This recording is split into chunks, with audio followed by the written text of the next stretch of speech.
Two quick things on the model. Firstly, we will explicitly allow the three strategies in the motion, but we're not going to allow anything super beyond that that could technically be considered effort optimizing. Like we won't allow performance enhancing drugs, we won't shorten contracts or anything to that effect. Secondly, part of the implementation of this policy probably involves leagues talking to players and coaches who like this strategy and see its benefit for reducing injuries. What that then means is that those coaches and players go on to publicly justify it on Twitter to allay fan backlash and concerns that they might have about these strategies ruining the quality of gameplay. Two arguments. Firstly, on player well-being and team performance. Three mechanisms for how we improve performance. One, we let players rest more. A major reason that teams have considered these strategies is because they allow strong players to rest when they're otherwise overworked. They're playing from weekend to weekend and experiencing significant strain, especially because, remember, the players who are likely to be benched are also those who get most commonly used in games. Why does rest matter? Because even when you have a significant amount of endurance training, even when you've been playing the sport for a very long time, constant gameplay does things like creates micro tears in muscles that need time to heal. Joints become inflamed. And sports can be pretty emotionally intense for players, ruining the quality of your gameplay because you get in your head. You have brain fog when you need to make quick strategic decisions. Crucially, this rest improves team performance in two ways. One, in lower stakes games, teams can take more time to rest so that they can focus on performing well in higher stake games.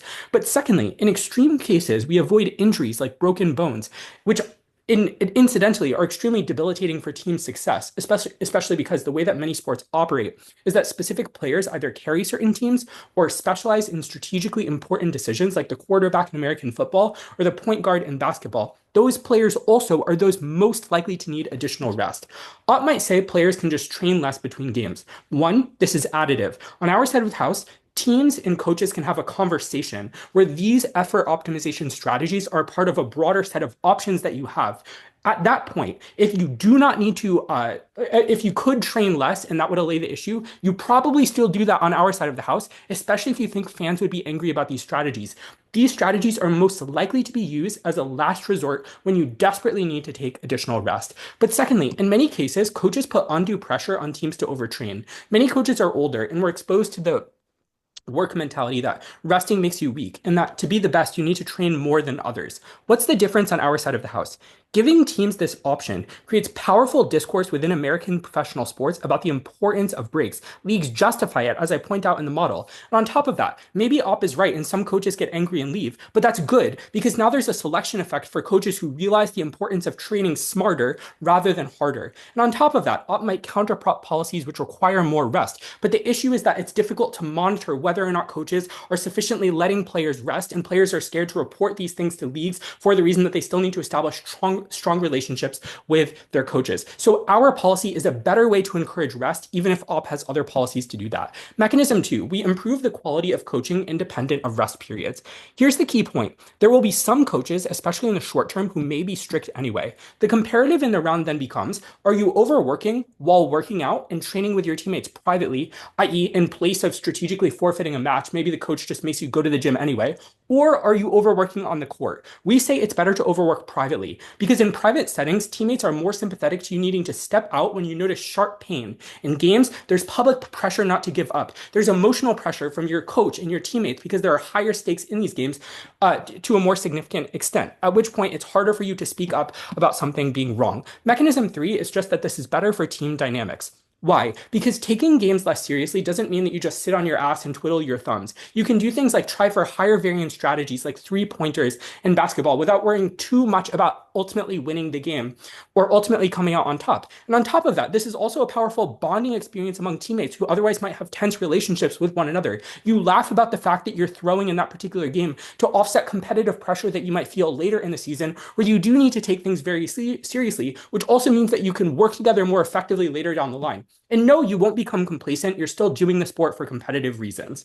Why does all this matter? Most importantly, we avoid injury for players. And there are two ways that this matters more than effects on fans, even if some hardcore fans are upset. One, it's a more severe impact. And the reason that you should prioritize severe impacts over diffuse ones is the following. It'd obviously be better for a bunch of people to get hit by like 10,000 raindrops than for one person to be hit by a cannonball. But secondly, players getting injured worsens enjoyments of sports way more. And the reason for this is that many people watch sports because they have specific emotional connections to specific players.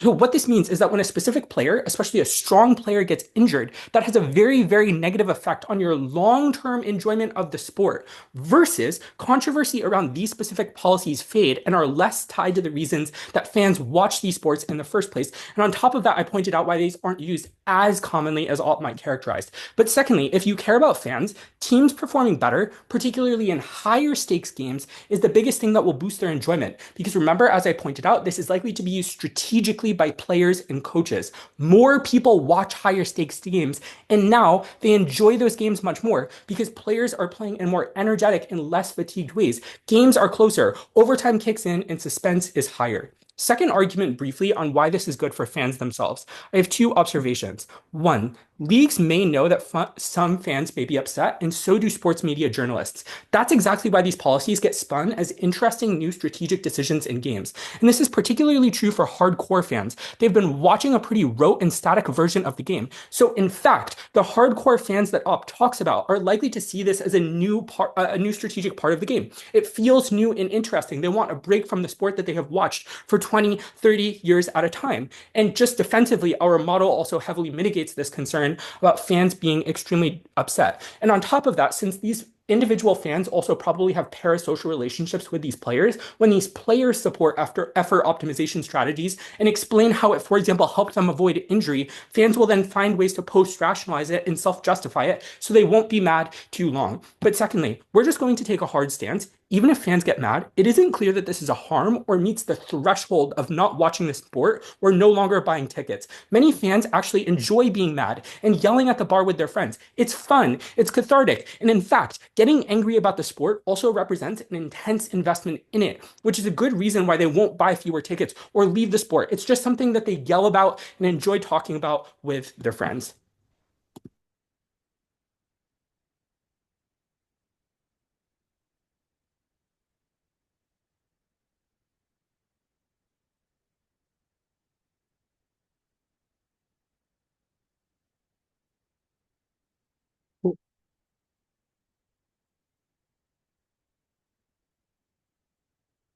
In the era of unlimited entertainment, sports is for the fans, and its unique connection to fans is what allows it to compete against everything else that exists out there.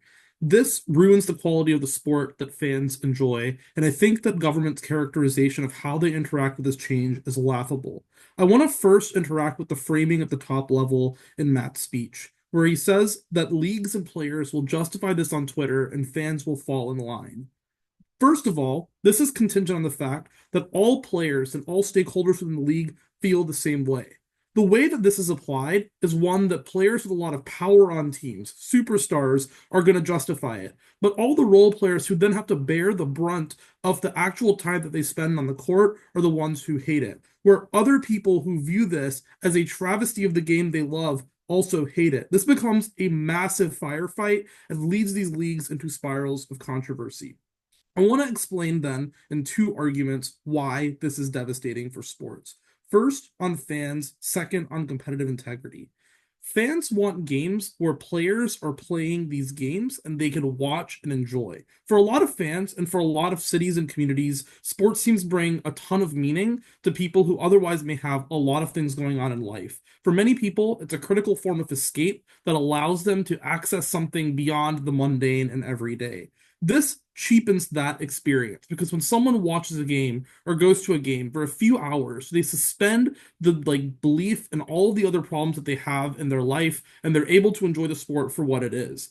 Even if government were to come up here and say that fans would appreciate something like draft picks in the future, that's not at all how fans internalize sport. Fans view sport as something that they can enjoy, as something that each game matters, each moment matters. And even if a draft pick would be helpful, no fan is actively rooting against their team to lose in certain situations. But secondly, I want to talk more about competitive integrity. And I want to talk about how this impacts teams in general. I think that there's some things that government says that just aren't incongruous with reality. So a couple of pieces of rebuttal here.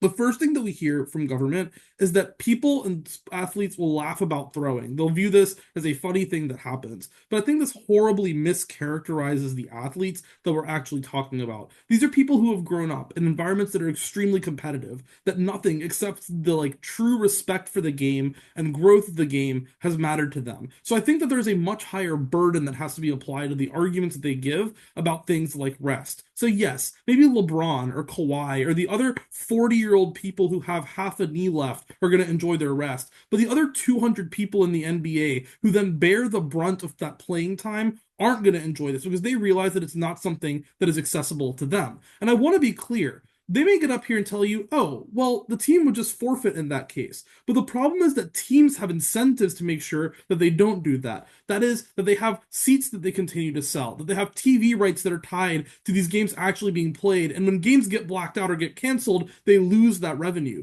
Team owners are not going to be sympathetic to skipping games, meaning that the most likely version of this happening in leagues like the NBA are going to be ones where replacement players play instead of superstars. And I want to be clear. All this means is that all of the impacts and harms about players that Matt talks about in the PM go away from the superstars and just start to hurt the role players. And I want to note, these are players who aren't the multimillionaires, the players who are on entry level contracts, the players who are trying to prove their worth. And if they're forced to overtrain, they're forced to take on a higher load at the expense of the people who have already made it. That is fundamentally unfair to them as individuals. I want to then talk about competitive integrity. So within the game in and of itself, I think it's pretty clear that you get worse outcomes. That at the end of the game, where it would otherwise be tense, where fans are expecting a really exciting outcome, you might end up in a situation where a game ends in a way that is unsatisfying. I think that that is bad, but I think that is the smallest impact on competitive integrity within the round. I want to talk then about the playoffs because this is where this accrues substantially. That is, that at the end of the season, when this is most likely to be utilized, when teams are most risk averse to things like injuries to superstars, it means that people who are already at the top of the standings get to accrue an even larger advantage. In most leagues, the top seeds already have an advantage, whether it's by buys or whether by facing the worst opponent that actually makes it into the playoffs. But this, all of a sudden, gives them an even larger advantage, where leagues are now actively supporting them, resting their superstars, giving them a ton of recovery advantage, and making sure that they're able to win in much more convincing fashion. First, this causes fans to view the playoffs as more rigged and fixed and catering to the superstars, a line of argumentation that is already prevalent throughout the conspiracy-laden sports media that exists on the Twitter hellscape. But secondly, and I want to be really clear about this specific aspect of it, it ruins and removes the possibility for upsets in a lot of these sports. That is, that the long grind of a season often leads to things like injuries, which adds variance to outcomes. And sure, maybe it means the team that played the best for the entirety of the season isn't going to be rewarded with victory, but we as fans sign up for that. We may complain about it, we may be irritated by it in the moment, but we realize that that is the nature of sport, and that is something that we enjoy watching, that everybody has a puncher's chance. But this, once again, feels like the teams that don't have the funding and payroll to compete at the very, very top are now having the deck stacked against them again. But this compounds even more if we look at the longer term. That is, not only within a specific season are you likely to have it to be much more difficult to win games in the playoffs, but the long term, players are going to start forcing trades to teams where they know that load management is a possibility. So teams that are already good, for example, start loading up with more and more superstars because they realize that at the end of the season, they're not going to have to play the full 82 games. They may only have to play 60. And at the last part of the season, people can just manage their load. They'll still be able to win games. And by the end, once their seed is all locked up and they're guaranteed a spot in the playoffs, it's going to be much easier for them to enjoy success. What this means then is that parity in these leagues goes way down. That is, that now all of a sudden the worst teams become even worse and the better teams become even better, meaning that more and more games, even absent these sorts of strategic optimization methods, are going to be much more lopsided and much less enjoyable for the fan to watch. And at the end of the day, it does just come back to the fan. Every game is worse. The relationship between team and fan is broken because it seems like a betrayal of the highest order. That not only does the team disrespect the sport that they've given so much, that the fans have given so much effort to support, but all of a sudden they're not even trying to win. For all those reasons, extremely proud to oppose. Hey everyone, so we're moving into the training portion of the session. We'll talk about placement for the motion, brief strategic notes, and then each of us will go through possible extensions that you could run after the speeches we gave. So, in terms of placement, we think a lot of people really enjoy sports around the world. So, it's good generally to set sports motions because they're very emotionally important to people. We should talk about it more in debating. And specifically for round one, it's a more fun topic. So, we thought it would be a good way for people to warm up into the tournament. In terms of strategic notes, Tanae has more thoughts. The only thing I would say on it is like in some of the other trainings that we talked about, one thing that's important to note is that you should be very clear about why your metric is the most important metric. So, one thing that came out in the PMLO exchange was the clash between player well-being individually versus how fans feel. And the reason that both of us spent a lot of time explaining why X metric mattered more is because in sports debates in general, they can go in so many different directions. How does this impact fans, players, coaches? So explaining which one matters more is often one of the like most precise ways to win these kinds of rounds. Tanae, Yeah. did you have anything to add? Yeah. I think I'll just say two high level things. One is that I think kind of building on what Matt said, each of the stakeholders in this round, and I think in a lot of sports rounds, even within the group of say fans or players or coaches, aren't all the same. And I think that it's important to tease that out, right? You have casual fans, you have dedicated fans, you have players who are superstars and players who are like just starting out or on minimum contracts. I think that everybody can often be impacted quite differently. And if we index too heavily to one or the other, it's very easy to lose a lot of argumentative nuance that likely can come out. So that's my first note. Second thing that I would say is I think that it's also important to remember that different sports can be impacted in different ways. Matt and I's exchange focused primarily on basketball, which is, to be fair, probably the one that this has been most discussed, and is most evident. But I think that if you take this to other sports, for example, if you take it to football or baseball, there's like very different types of impacts that can accrue to players. And I think, as we talk about extensions and stuff like that, some of those aspects will also become a little bit clearer. Cool. So for CG, I would say there are three broad ideas that you could run. The first is on the draft system. So the way a draft system works very basically is that when teams do worse in one season, they get to be the first one to pick players in the following season, giving them a strategic advantage. So how does the motion affect the draft system?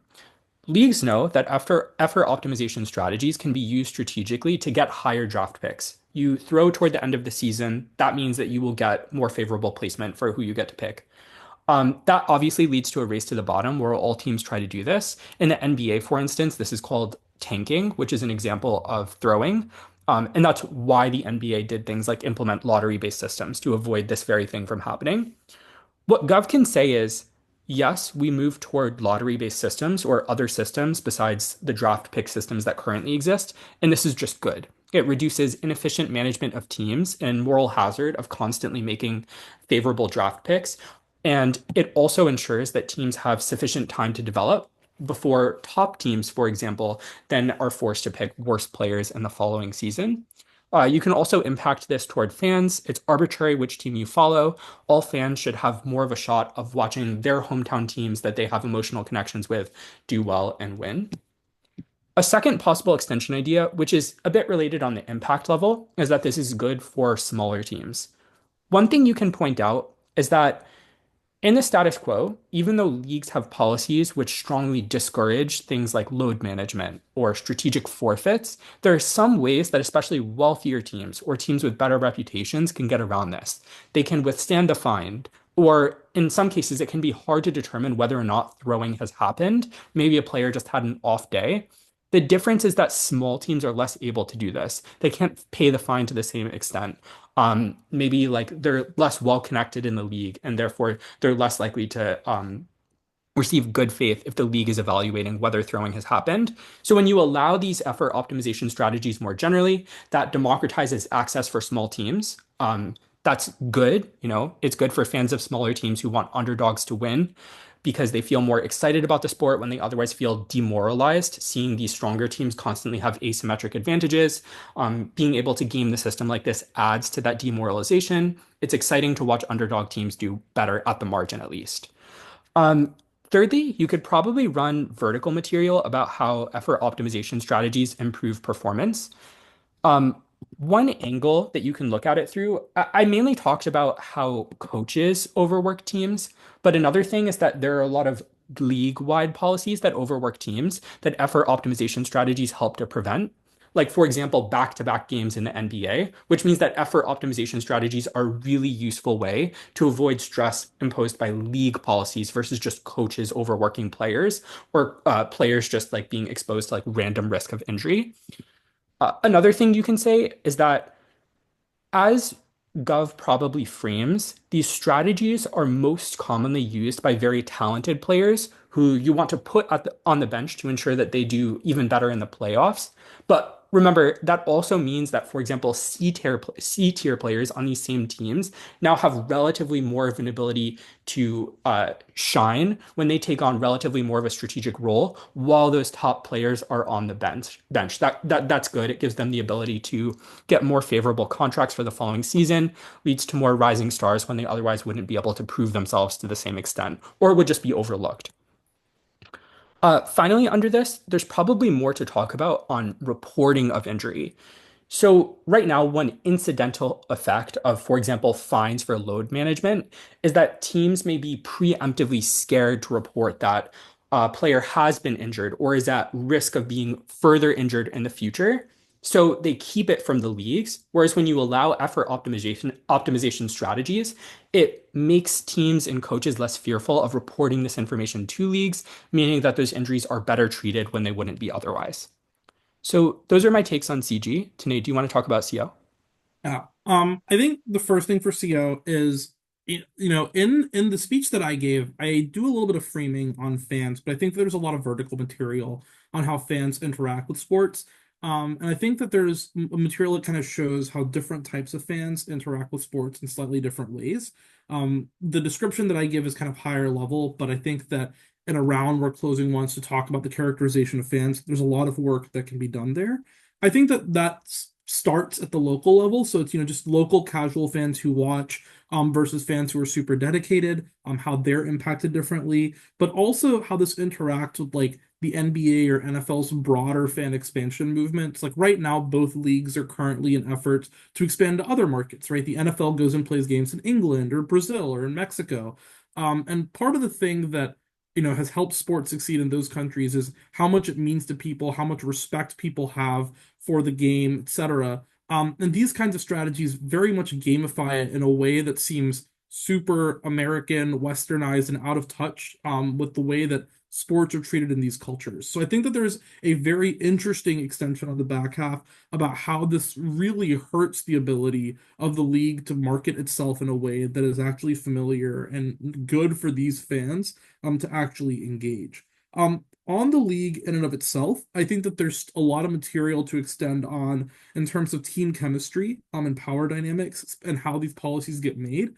I think that there should be a lot of back and forth in this round on what do the powerful players on a team push for and what does that look like? Because to Matt's point, there could be scenarios where people on teams are the C tier players are trying to prove themselves and get the strategic role and are able to make a name for themselves.